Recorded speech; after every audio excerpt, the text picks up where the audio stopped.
This is Grocery Talks with food distribution guys Richard Baker, where we provide food manufacturers with a greater understanding of Canada's grocery sector. And now, here's our host, Richard Baker.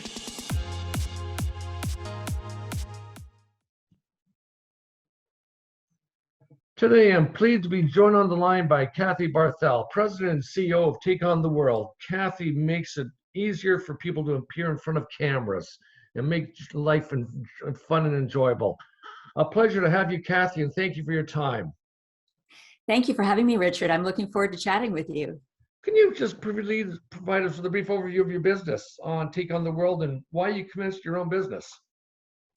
Well, I started Take on the World because I come from a media background, from television, from journalism, and things were a little slow. I mean, our industry's been hit by downsizings and mergers since for the year 2000, actually. We were in the vanguard of that, if such a thing is something to be praised. But yeah, I was looking around and thinking, maybe this is my opportunity to do something with all the different background skills that I have and kind of create something that really lights me up, that gives me the ability to draw on my TV background, both on camera and in producing, the writing, the editing, all of that in a way that can really, in particular, help women. I mean, I have had certainly, male clients too, and I love helping them, but there was just something really driving me to do that. Yeah. The name of your business is so inspirational, Take on the World. How was this name conceived? Well, it's a good question. This goes back to before I had my business, and I had started a personal blog called Bratty Kathy. And the whole thrust of that was that a brat is someone who stirs things up, to be heard, to make a difference, and to have a little fun, right? Okay. And the first person that I worked with, a coach, a business coach, when it was coming up time to create the name for my business, she said, "Why don't you call it Take on the World?" And I said, "Why?" And she said, "Because you're always saying that you want to inspire women to be brats so they can take on the world." Okay, interesting. So there you go. Yeah. And also, Richard. Sorry, we all know today that many are using videos as a way to to generate brand awareness and to get their message across to people. Yeah. So why is it so important to have a strong brand presence and message when you are creating your own videos? Well, for your business, for your videos, it's critical because, as you know, we respond initially emotionally to somebody before we make that intellectual decision to buy or to work with someone. And having that strong presence is about putting who you are out there, and you really function like a lighthouse light, drawing in the ships. And in this case, you draw in the ones that are the best fit. This is something really important. A lot of entrepreneurs think, oh, I'll cast a wide net and I don't want to leave anybody out. I don't want to leave money on the table. But the whole point of a strong brand presence is you are staking your claim. You're saying, I'm this, I'm not that. Right? And the stronger and clearer that presence is, the more you're going to attract the clients that are the right fit. And in fact, you don't have to worry about the tire kickers and the ones that don't fit because they're not going to be drawn to you. So as we all know that it's, so how do you help your clients because we all understand many people hate being on camera, including myself. So how do you help your clients overcome this fear of being on camera? Well, it's interesting. One of the things that to make people feel better about this, what we are actually all afraid of is something called, and I wrote this down so I don't, even though I teach this, scoptophobia. Have you ever heard of scoptophobia? No, I have not. It's the fear of being watched, right? Okay. This is wired into us. Right. Into me and you, right? Everyone who's ever lived, because of course, if you're being watched, chances are it's not good. Somebody's maybe going to do you some harm. Yeah. And then that translates to the camera because we have this fear of the old virtual tomatoes coming at us. Right. So it's wired in. But what I say to people, number one, is to plan ahead, right? Get your background, your lighting, all of that set up. This is your branding. If you look at my website, you'll see this. Get that sorted, get all of that done, and then spend some time to breathe, right? Do the breathing in, count to 5, breathe out. Do that. And one of the tips, Richard, that I use all the time to clients is once you've got all that done, remember that you're the host. You know, when you have people over, and we're all going to be doing more of Yes. that Yes. these Yep. days, it's that person that's standing on the other side of your door. You've got yourself ready. The drinks are out. The food's That's right. out. You're ready. Yes. Everything is focused on them. If you can think about that when you're going on camera, get over, worrying about you. Everything is fine. It's about focusing on that person and thinking, I really love what I do and I so want to help you. And I'm going to give you this tip on camera or whatever I'm sharing with you because I really want to help you. I want to move you forward. And if you can get your head, it's kind of a head game, but if you can practice those things and get that way, nobody cares if you make the odd mistake. Nobody wants you to be perfect. They want you to be human, right? Yeah, and it's also, we understand that the average consumer has an attention span of approximately 8 seconds. So that just also, especially when it comes to video, that also emphasizes the need again to create that memorable and impression when you're doing your videos or you're on camera. Yeah, absolutely. And that is, in fact, you actually, Richard, you only have about 3 seconds. Okay, wow. Add a little more stress here. 3, wow, there you go. But the thing is, this is something that I teach, and you hear this if you're in marketing, you probably know the term, the hook, right? You want to grab people's attention in those first 3 seconds. And I teach people this. It can be your wording. It can be, using a little prop, whatever it is, you're going to grab their attention and get them engaged. And there's a lot of different ways to do that.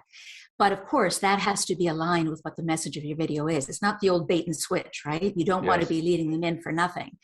But there are ways to do that. And part of it is to get yourself relaxed, as I said, but also another tip, before you actually go on camera, while you're counting down and breathing, what I want you to do is think about something that makes you smile, right? Doesn't matter what it is, happy memory, whatever it is, and be smiling before you go on camera. That's huge for welcoming people in that critical 3 seconds, in addition to whatever else you're doing, because it's your energy people pick up on, right? And exactly. When that is aligned with whatever fun, interesting, intriguing thing you're going to say or do, they're like, oh. Somebody that I know said that someone she knows calls this the peeling the carrots moment.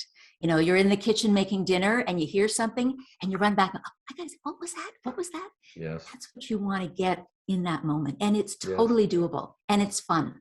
Okay, yeah. No, I can relate to that. When I was interviewed on BNN Bloomberg, I was so nervous to be live on TV camera.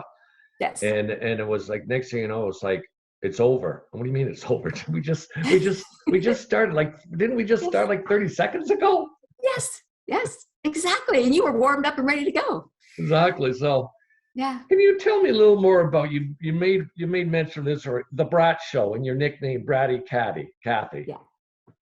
Yeah. The Brat Show is something that actually is, it's a show that I do on YouTube. And BRAT is an acronym, and it stands for bold, relevant, addictive, and transformative. Bold as in, this is geared, Richard, primarily to women entrepreneurs. Yes. So bold is about owning who you are and what you do, regardless of pushback. Yes. Being relevant is creating meaningful content and experiences. Being addictive means you're leaving them wanting more. And of course, transformative means you are disrupting the status quo to create positive change. And this is aligned with even what I teach on video, right? It's about when you own this, whether you're putting it on camera or it's in your business, your audience, they've got products they're putting on shelves, they're trying to get something out there. Yes. You got to own what makes that different, right? You got to lean into that, and then everything lines up, and then you're already producing something relevant and interesting that's going to make people find you addictive. I got to buy that product again. I love that. I love that experience I get, right? And we all start as entrepreneurs because we want to make change, right? We want to do something different. We're not satisfied with status quo. So that was an acronym for the name of Brat. I like that. Thank you. Just like do you know the acronym for the word fear? Yes. Tell me again. Something isn't here yet. What is it? Failure expected and received. Oh, that's different than I thought. Oh, I've heard of one that's more of a positive spin. Okay. But I can't remember. This one is a positive step, really. Yeah. So you're saying, if you're fearsome, it means you're expecting failure. So yeah. Yeah. So can you tell, let's it's interesting. So let's have maybe a couple of success stories that you could share Mm. with us on how you brought people out of their the desire to now want to appear on camera more. Yeah. Well, I'm thinking of a particular individual that I worked with, and he came originally from a corporate background. And then he was moving into his own business and doing trainings for various groups in Yes. corporate.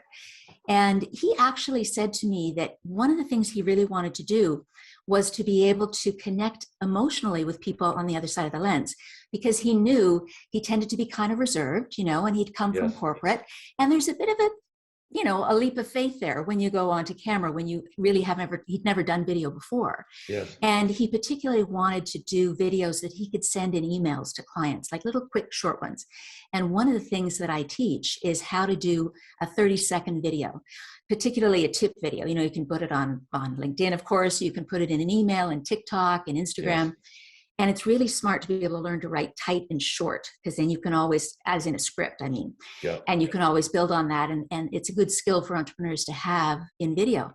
So it was wonderful because he ended up being able to learn how to sort of increase his energy level, if you like, because the thing about camera is it exaggerates everything. So if you are a pretty chill, laid back person, it's kind of going to exaggerate that to your detriment, because you're not going to come off, very energized and so on. So he learned how to do that. He learned how to use a smile. It seems like something we'd expect, but Yes. oftentimes you sit and you listen to someone talking and you don't have any expression on your face.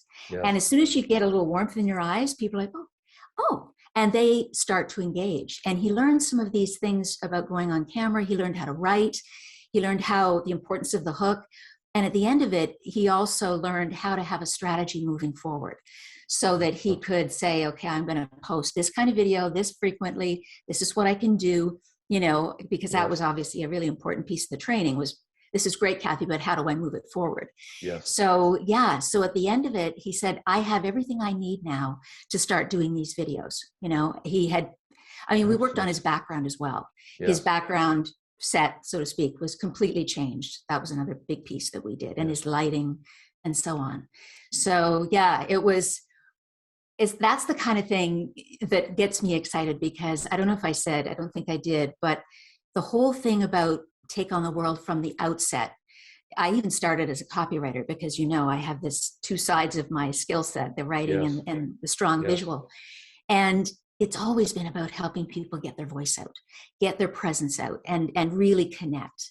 And yeah, I kind of get goosebumps thinking about that with clients, because seeing that transition, it's doable for anybody, no matter how fearful you are about camera, how reserved you are. It's about being who you are. It's not about being someone different than who you are. This has been a lot of fun, because I really, really believe that it's the major issue a lot of people have is appearing in front of cameras, regardless. And we all recognize again the power of YouTube video and as you mentioned, TikTok. So thank you again, Kathy. So just what is the best way for anyone to make contact with you? Yeah, the best way probably is through LinkedIn. If you go there to my contact, you can book a 15-minute call with me, or you can email me, or just send me a message on LinkedIn and say that you want to connect and you saw this interview. I would love to chat with anybody who's interested in this, who wants to sort of move things forward, who's just curious about video, because in a 15-minute call, we can do a lot. Yeah, exactly. Well, thank you again to Kathy Barthel for being our guest. And if you're a food manufacturer seeking distribution in Canada's grocery sector, please visit our website, www.fooddistributionguy.com. Thank you again, Kathy. Thank you so much, Richard. It was great.